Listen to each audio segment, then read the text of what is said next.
Lavale astub uuesti Arliisi-rühm, kelle kohta Miika ütleb järgmiselt.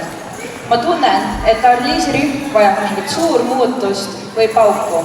Midagi, mis tõmbaks neile energialakke, midagi, mis neid rabaks ja uue hingamise annaks.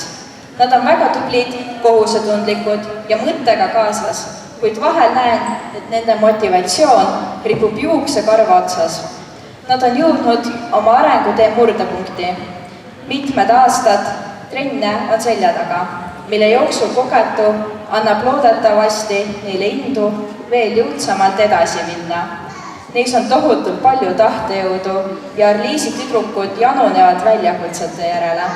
Suure boonusena toon veel välja nende abivalmiduse ja heatahtliku omavahelise suhtluse, mis aitab neil seda gruppi koos hoida.